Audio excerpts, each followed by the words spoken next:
Olá, meus queridos irmãos e irmãs, com alegria cumprimento a todos através de mais um estudo da Palavra de Deus.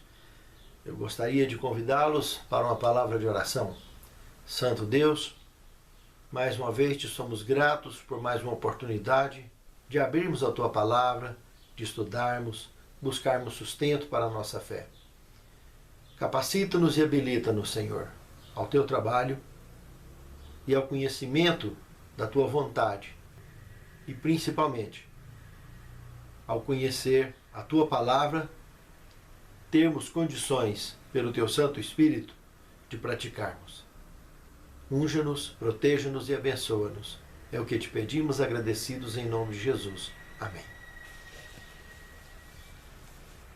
A lição de hoje, a autoridade de Paulo e o Evangelho.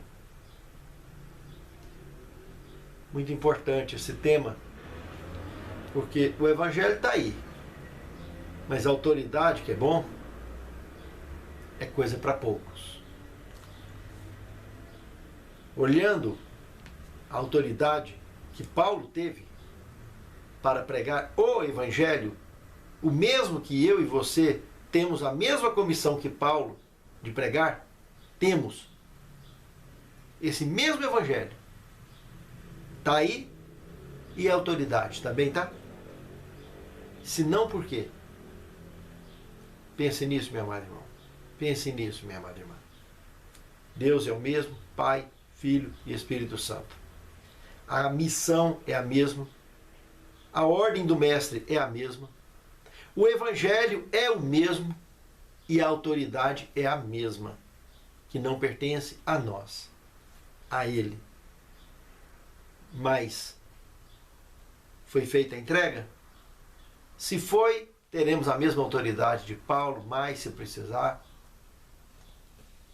O importante é a entrega. Entrega ao Senhor e Ele nos conduzirá à frente, com toda a autoridade necessária para o exercício da missão que nos foi confiada. O verso principal, Gálatas 1, verso 10. Porventura, procuro eu agora o favor dos homens ou de Deus? Ou procuro agradar a homens? Se agradasse ainda a homens, não seria servo de Cristo. Interessante que, para quem fez o que Paulo fez, o terror que representou esse homem contra a causa de Deus, pela experiência que ele passou em Damasco, ali mesmo, ele sentiu o peso da autoridade do Evangelho. Mais do que ninguém. Mais do que ninguém tinha sentido antes dele. Nenhum dos apóstolos sentira de tal forma tamanha autoridade. Só que Paulo, pelo nível de inteligência que ele tinha, ele não questionou, ele não duvidou, ele só buscou orientações, ele entendeu que ele estava agindo com ignorância avantajada, formada em cima de uma educação errônea, fundamentalista, que ele teve desde a infância, e achava que aquilo era o certo.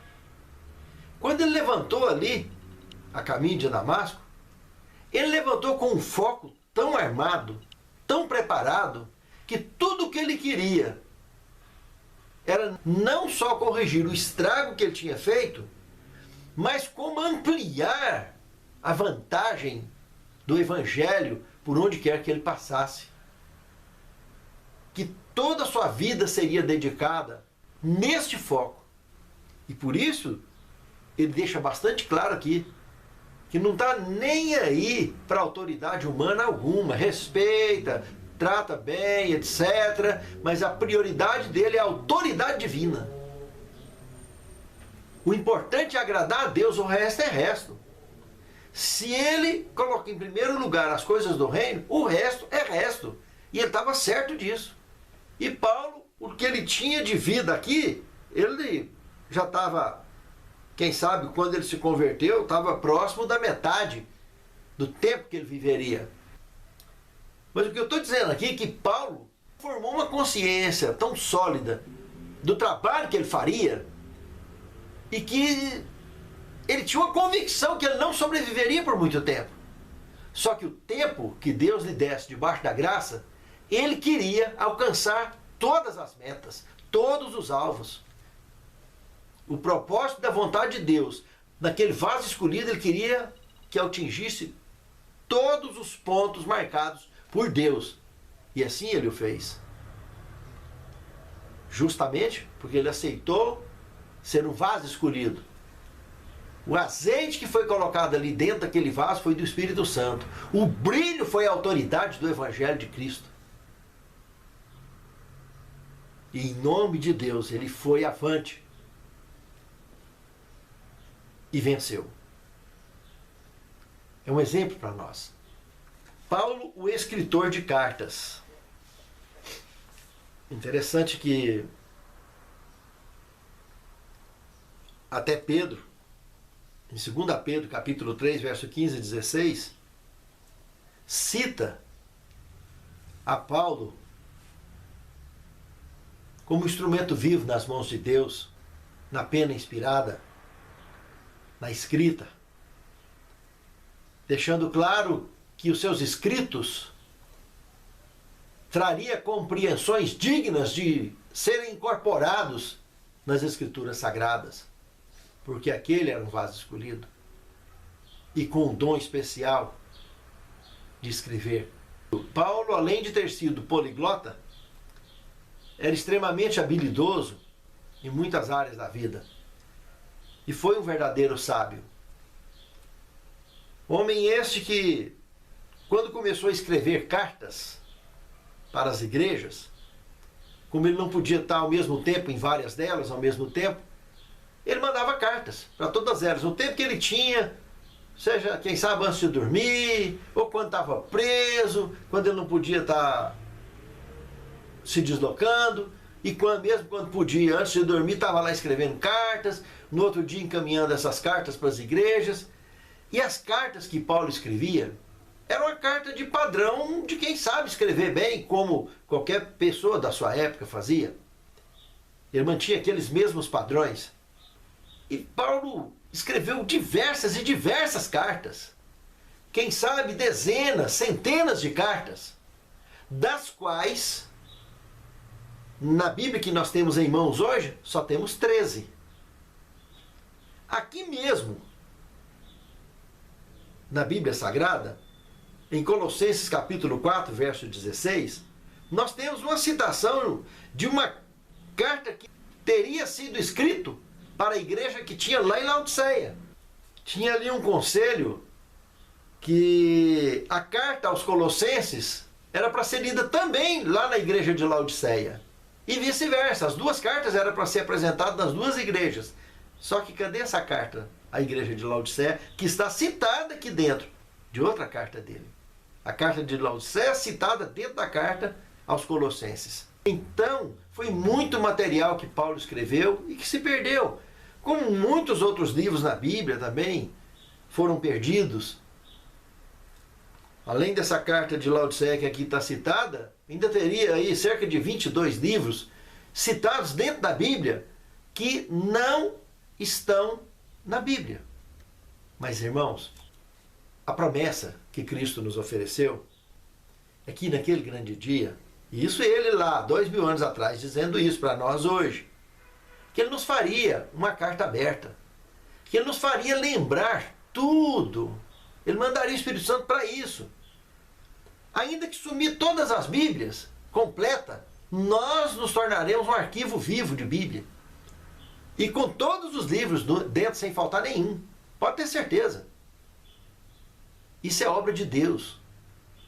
É obra do Espírito Santo. Paulo, o escritor de cartas, ele escreveu, ele alcançou os seus objetivos. Um dia no céu nós conheceremos em detalhes todas essas cartas, todos esses livros que sumiu, que estão citados dentro da Bíblia, e os que não estão citados também. nós conheceremos a Bíblia original no reino eterno. A palavra de Deus que está voltada e escrita para todos que pecaram um dia, seja seres celestes, seja na terra. Uma coisa que precisa ficar clara entre nós, que independente da carta escrita, da palavra escrita, a palavra viva, ela se manifesta em nós. Basta nós nos entregarmos. Aí ele nos usa como vaso escolhido e transmite o recado. E ele vai alcançar o objetivo. A única diferença que tinha das cartas que Paulo escrevia para as demais cartas comuns da época, como de qualquer sermão, como de qualquer palestra, como de qualquer conversa, é ter ou não ter a presença de Deus. Se tem a presença de Deus, aí a carta de Paulo tinha muita diferença das cartas de seu tempo. Se a nossa pregação tiver a presença de Deus, ela tem muita diferença de uma pregação que não tem a presença de Deus. Prestou atenção? Viu a diferença? O importante é ter a presença de Deus, é estar com Ele e Ele conosco. E o resto é resto. Paulo foi um escritor de cartas, de livros, de epístolas, e nós, independentemente de cartas, de mensagens, de WhatsApp, de Facebook, seja lá o que for, de rede social de qualquer natureza, o propósito é o mesmo: alcançar alguém lá do outro lado. E alcançou? O recado chegou. O recado está dado. O resto é com o Espírito Santo. E em breve Jesus voltará. Porque eu e você buscamos a presença de Deus e Ele nos usou para alcançar o propósito determinado por Ele. Pense nisso, meu amado irmão. Pense nisso, minha amada irmã. O chamado de Paulo, terceiro tema. Analisando Gálatas 1 e 2, nós vemos que Paulo foi um combatente ativo contra os sutis ataques que ele sofreu contra a autoridade evangelística que ele recebera de Cristo. Nós vimos que aqueles judaizantes que queriam preservar tradições dentro da igreja, principalmente os ritos cerimoniais que implicaram com Paulo, começaram a questioná-lo se era ou não era realmente enviado de Cristo, se era ou não era um apóstolo, se tinha ou não tinha autoridade, se o que ele estava pregando verdadeiramente era de Deus ou era por conta própria. E começaram a desenvolver esse tipo de questionamento e de situação embaraçosa. Por isso a carta aos Gálatas tem um gosto especial de um alto nível teológico, aonde Paulo foi firme e sem rodeios atingiu o ponto. Mostrou a que veio. Falou à altura da autoridade necessária para aquele ato. O quarto tema, o Evangelho de Paulo. Analisando Gálatas 1, de 1 a 6, nós vimos aqui que Paulo, ao apresentar o Evangelho, ele deixou bastante claro que na graça, para que esta existisse e fosse vitoriosa, teve um custo. O mesmo custo da paz. Graça e paz. Ele sempre iniciou esse trabalho, as suas cartas e as suas palestras, as suas pregações, com esse termo, graça e paz. Mas quando ele mostrou o custo para essa graça, para essa paz, aquela paz que Cristo prometeu, não a que o mundo dá. A minha paz vos dou, não vou lá dou como o mundo a dá. Essa paz e essa graça salvística, Paulo mostrava o custo. Calvário. Cristo foi o centro da vida de Paulo. Todas as suas mensagens eram cristocêntricas, como as nossas também devem ser. E aí sim, tudo o que mostramos na palavra para qualquer pessoa será recebido com autoridade. como vindo de uma autoridade divina através de um instrumento humano e alcançando o propósito da missão, a missão do ID. Quinto tema, nenhum outro evangelho. Na carta aos Gálatas, percebe-se que a tensão, o ambiente, ficou muito carregado. Então, quando Paulo ou pregava ou escrevia uma carta para eles, a situação era tão tensa que não havia espaço para rodeios, para blá blá blá e para muita conversa. Ele tinha que ser direto e ao ponto, com toda a autoridade. A ponto de dizer, ou de insinuar, que qualquer pessoa que pegar o evangelho e deturpá-lo, querer fazer adequações, era digno de maldição. Por isso que o evangelho cristocêntrico apresentado por Cristo foi o evangelho apresentado por Paulo e é o evangelho que eu e você devemos apresentar. E não com adaptações, com tradições, revestindo, porque isso, querer adequar, ajustá-lo aos moldes do mundo, ajustar aos moldes da tradição religiosa, e isso é fazer o que os fariseus já faziam nos dias de Cristo, contra a Bíblia toda, que existia na época. E quantos hoje querem fazer do mesmo jeito, continuam fazendo do mesmo jeito, é digno de maldição. A palavra, ela precisa ser respeitada do jeito que ela é. Cada cultura tem seu tempo. Não precisa ficar forçando costumes como se fossem doutrinas. Essas criações de regrinhas, de regras, de confusão, dificuldades de batismos, barreiras. As pessoas, do jeito que estava, vinha, batizava e entrava na hora. E vamos para frente. Eu não estou criticando, maltratando nenhum tipo de preparo. Apenas mostrando que a obra não é nossa. É apenas uma ordem. Ide. Ensinai o que eu estou ensinando. A guardar todas essas coisas. E batizando-os em nome do Pai, do Filho e do Espírito Santo. Até que eu venha. Fazer discípulos. É o que precisa ser feito. Não precisa de ficar dando quase que um curso teológico. Vai frequentar anos, meses, ter muito conhecimento, coisa que o Espírito Santo está dando dia a dia. A pessoa foi convencida da verdade, vamos batizar. E vamos acompanhar. O problema é que a maioria entra na porta da frente, sai na porta do fundo, sabe por quê? Porque ninguém acompanha. As pessoas batizam e largam para lá. Não discipulam. Fazer discípulo é trazê-los juntos, continuar juntos. Levar para o culto, passar em casa, levar para a escola sabatina, para o trabalho missionário. Não deixar de lado. Porque se deixar, eles esfriam. E os que já estão velhos na fé, acomodados lá dentro, que não levanta, não desloca. Aí que vem as fábricas de regrinhas,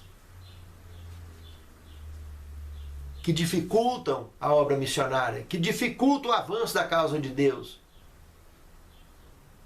É como se estivesse pregando outro evangelho, se não esse que Cristo ensinou e autorizou.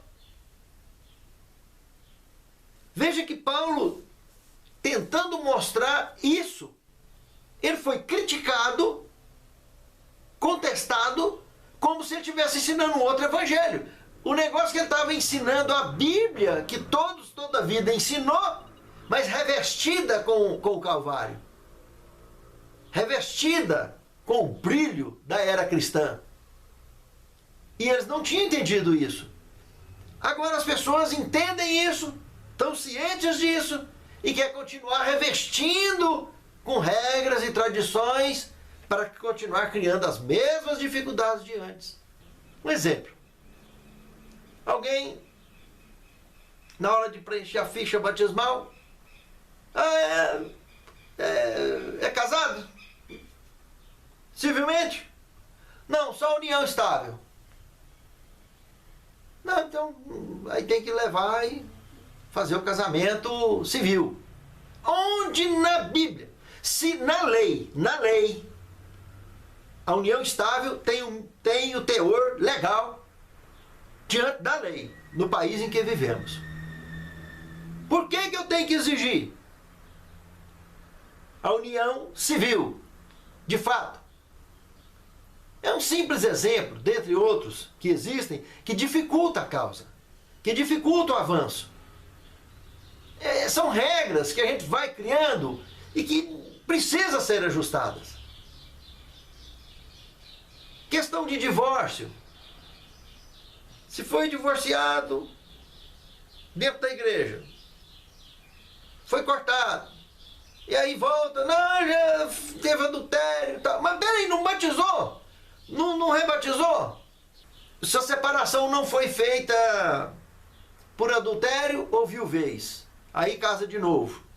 Foi por incompatibilidade. Pensa na dificuldade que é esse negócio. O sujeito tem que ficar aí 5, 10 anos e tem um monte de regrinha que dificulta o avanço da causa. Isso é outro evangelho. Não tem autoridade bíblica isso. A minha tese de mestrado em teologia é exatamente esse assunto. Um trio polêmico, mas biblicamente claro. Casamento, divórcio e celibato. E com a graça de Deus eu alcancei excelência no resultado dessa nota. E aí no meu canal, no meu Google Drive, se vocês entrar, ou no meu e-mail, vocês acessam e podem baixar a tese. Se alguém quiser o meu e-mail, que é professorrafaeldinizcaetano@gmail.com. Só me escrever, eu posto também no seu e-mail. Ou até no WhatsApp, 62 98133 6615. Eu posso encaminhar a tese para você. Mas o que eu estou mostrando na palavra é que o evangelho é muito simples que Cristo pediu. Não é uma carga doutrinária, não é uma carga tradicionalista, não é uma carga religiosa. Ele diz que o peso dele é leve e o fardo é suave. Bastasse que fôssemos até ele e ele nos auxiliaria. E por que nós continuamos, às vezes, a fazer como os antigos fariseus, que tanto ele criticou? Vocês vão o mundo inteiro atrás de um seguidor, de um prosélito. Quando vocês encontram, coloca tanto peso nas costas dele que nem com o dedinho vocês querem carregar. E os faz mais perdidos do que vocês são.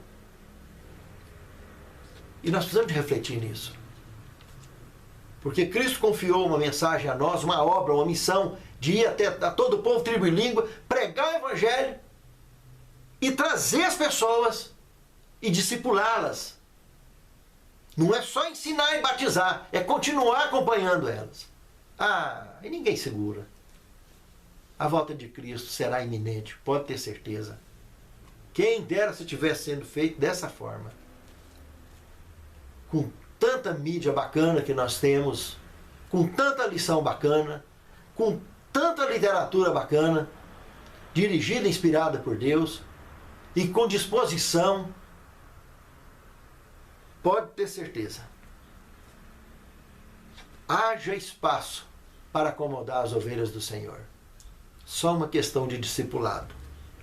Aí, esse evangelho legítimo que Jesus pediu, da forma que ele pediu, alcançará rapidamente o propósito e Jesus, em breve, voltará. Pense nisso, meu amado irmão. Pense nisso, minha amada irmã. Esta igreja que estamos dentro é a igreja do povo de Deus. É o povo de Deus. É a menina dos olhos de Deus. Precisamos de reunir todas as ovelhas nesse aprisco. É muito sério esse assunto.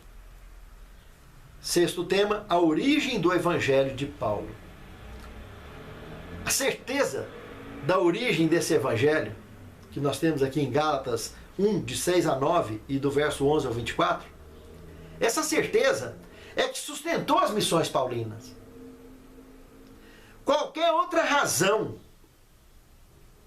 que não essa certeza da origem do Evangelho de Paulo, que era o contato vivo com Cristo, era o Calvário, era o preço da salvação, qualquer outra razão que não essa, qualquer um jogaria a toalha. E essa é a mesma razão que eu e você está de pé até hoje. É ter convicção da origem do Evangelho, da origem dessa igreja que nós proclamamos a mensagem, as 3 últimas mensagens de advertência ao mundo, o alto clamor também. Meus amados, o que a gente enfrenta nesse mundo para poder sustentar a fé é algo que tira da zona de conforto, é algo que tira o sossego. E quem não quer sossego? Quem não quer conforto? Mas para servir ao Senhor em espírito e em verdade, saímos por completo dessa linha de conforto. E aí dói. Imagine. 3 perguntas básicas. Por que converter? Para quê? Que história é essa? Para que pregar? Para que ficar convencendo as pessoas? Para que perder tempo com a pregação? Se não fosse o propósito que temos, a certeza da origem do Evangelho, a mesma certeza que Paulo teve é a que nós temos, se não fosse isso, qualquer um jogaria toalha. Porque a igreja, ao contrário do que muitos pensam, ela não é um mar de maravilhas. A igreja é uma UTI, aonde tem todos os tipos de doentes. Doentes esses que temos grandes dificuldades sequer de aproximar. E só com o poder de Deus temos condições de aproximar. E os piores são os falsos. Como a doença da falsidade é terrível, ninguém quer chegar perto. Ela dá choque de alta tensão, a antipatia, o fanatismo. Como é difícil conviver com essas pessoas e respeitá-las. Pessoas que na frente conseguem tratar a gente bem, com respeito, vira as costas e fala mal, maltrata, joga para um lado, joga para o outro, humilha. E você está olhando para aquelas pessoas ali todos os dias, todos os cultos, e tem que tratar bem. Tendo a certeza que o Espírito Santo vai conseguir quebrar aqueles corações e um dia estarmos todos juntos lá no reino eterno. E isso não é fácil.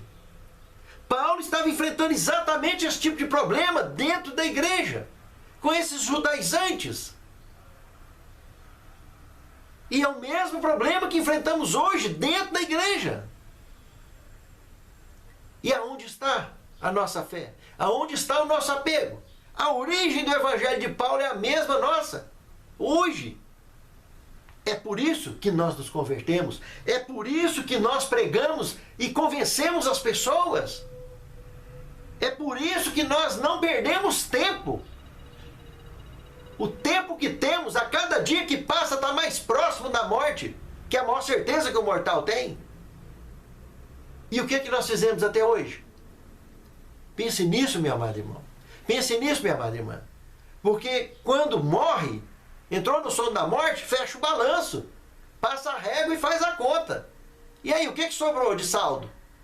Das 24 horas do dia, o que sobrou para Deus a cada dia? Já parou para pensar nisso? E a missão do ID que foi confiada a nós, o que sobrou? Pense nisso, querido irmão. Pense nisso, querido irmão. 7º tema, revestido de autoridade. Tem um texto da Pena Inspirada, Esboços da Vida de Paulo, página 188 e página 189, que diz o seguinte: O coração de Paulo ficou agitado quando viu os males que ameaçavam destruir rapidamente essas igrejas. Imediatamente ele escreveu aos Gálatas, expondo suas teorias falsas e, com grande severidade, repreendeu os que tinham abandonado a fé. Em nome de Cristo, é o mesmo que devemos fazer. Por isso, continuamos pregando. Por isso, continuamos na fé. Por isso que continuamos firmes com Cristo e na caminhada rumo ao céu. Que Deus nos abençoe. Santo Deus, muito obrigado pela tua direção, pelo conforto e a certeza da salvação em nossos corações pelos méritos de teu Filho amado.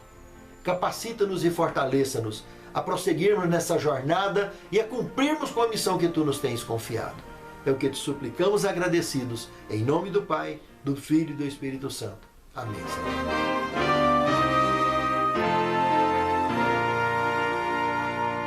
Senhor meu Deus.